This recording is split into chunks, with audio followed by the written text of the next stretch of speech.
Most beautiful female contestant of big boss 18 यानी कि चाहत पांडे। अभी भी आप देखिए ब्लू कलर की साड़ी में कर्ली हेयर में चाहत कितनी ज्यादा ब्यूटीफुल एंड खूबसूरत लग रही है। तो चाहत पांडे बिग बॉस 18 में नजर आने के बाद अब एक और बड़े रियलिटी शो में नजर आने वाली है, जिसका जिक्र मैं अपनी प्रीवियस वीडियोस में कर चुकी हूँ कि आखिर कौन सा रियलिटी शो आ रहा है जो कि बिग बॉस के टाइप का होगा।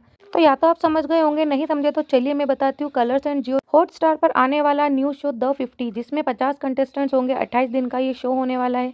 तो इस शो में क्या चाहत पांडे आ रही हैं? अगर आ रही हैं तो भी, और अगर नहीं भी आ रही तो भी, दोनों ही बातों को लेकर चाहत पांडे ने क्या कुछ कहा है, दिग्विजय राठी के साथ उनका जो रिश्ता है उस पर उन्होंने क्या कुछ कहा है, सब कुछ बताती हूँ डिटेल में। तो जब जर्नलिस्ट ने चाहत पांडे से कि क्या वो द 50 में जा रही है, तो इस पर चाहत ने क्लियर जवाब नहीं दिया, बट चाहत ने कहा कि अगर ऐसा कुछ होगा तो आपसे जरूर शेयर किया जाएगा, बट अभी मैं आपको कुछ नहीं बोल सकती। तो वहीं उनसे पूछा कि दिग्विजय राठी का नाम भी इस शो के लिए सामने आ रहा है, तो क्या दिग्विजय राठी भी जाएंगे, और अगर जाएंगे तो आप दोनों को फिर से एक साथ कैसा लगेगा। तो वहीं दिग्विजय राठी के साथ आपका बॉन्ड कैसा है। तो इस पर चाहत पांडे ने कहा कि दिग्विजय और वो पहली बार बिग बॉस में ही मिले थे और तब से लेकर आज तक वो अच्छे दोस्त हैं। चाहत ने बताया कि दिग्विजय राठी और वो एनी टाइम कनेक्टेड रहते हैं, उनकी बातचीत होती है, वो मिलते रहते हैं, पार्टीज करते रहते हैं।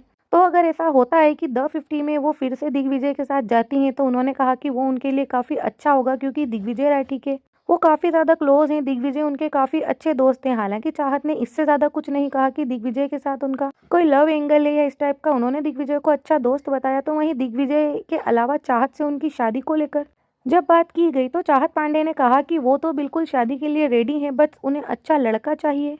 तो जब रिपोर्टर ने पूछा कि आपको कैसा लड़का चाहिए, तो चाहत पांडे ने बताया कि उन्हें ना तो रिच चाहिए, ना ही कोई हाई लेवल का चाहिए। उन्हें ऐसा बंदा चाहिए जो कि उनकी रेस्पेक्ट करे, उनको समझे और लॉयल हो, ईमानदार हो। चाहत पांडे ने कहा कि उसको आगे पीछे तो जैसा भी देखना है मैं देख लूंगी, यानी कि उसको सुधारना है, वो जैसी उसकी में कुछ गलत हैबिट्स अगर तो वो सब मैं देख लूंगी, बट बंदा जो है लॉयल होना चाहिए। और जरूरी नहीं है कि बहुत अमीर हो, बहुत पैसे वाला हो, मेरे लेवल का होना चाहिए, कैसा भी चलेगा बट सही होना चाहिए। तो अब क्या चाहत पांडे की लाइफ में कोई मिस्ट्री मैन है जो कि सेम चाहत चाहती है वैसा ही है, या फिर कोई नहीं है? चाहत की लाइफ में कोई न्यू ही आएगा, ये तो हम नहीं जानते। दिग्विजय राठी के साथ उनकी लिंकअप की खबरें तो उड़ती हैं, क्योंकि चाहत दिग्विजय जो है जब से बिग बॉस खत्म हुआ है तब से हमेशा एक साथ ही नजर आते हैं। बट चाहत ने क्लियर कर दिया कि दिग्विजय उनके सिर्फ अच्छे दोस्त हैं। वैसे चाहत पांडे का नाम कई सारे उनके को स्टार्स के साथ जुड़ा है, जैसे जान खान, तो वहीं मानस के साथ भी और रजत के साथ भी। बट चाहत के अकॉर्डिंग उनका आज तक कोई बॉयफ्रेंड नहीं रहा है, सब उनके सिर्फ फ्रेंड्स ही रहे हैं। क्लियर नहीं किया कि द 50 के अंदर वो आ रही है या नहीं, उन्होंने सस्पेंस ही रखा है।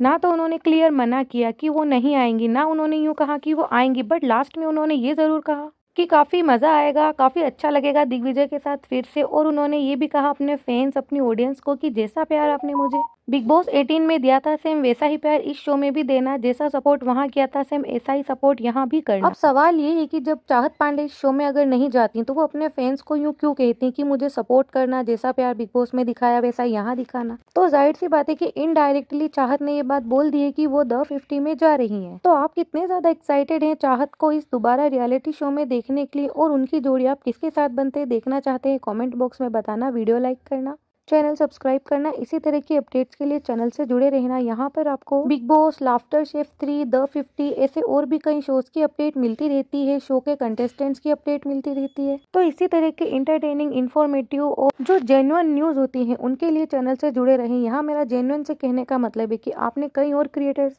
देखे होंगे जो कि फेक न्यूज भी शेयर करते हैं, यानी कि जो बात है ही नहीं वो भी वो न्यूज में बता देते हैं। बट मैं जो बात होती है वही बताती हूँ, जो न्यूज़ क्लियर होती है, 100% राइट होती है, वही आपसे शेयर करती हूँ। तो इसी तरह की न्यूज़ देखने के लिए चैनल को ज़रूर सब्सक्राइब करके रखना।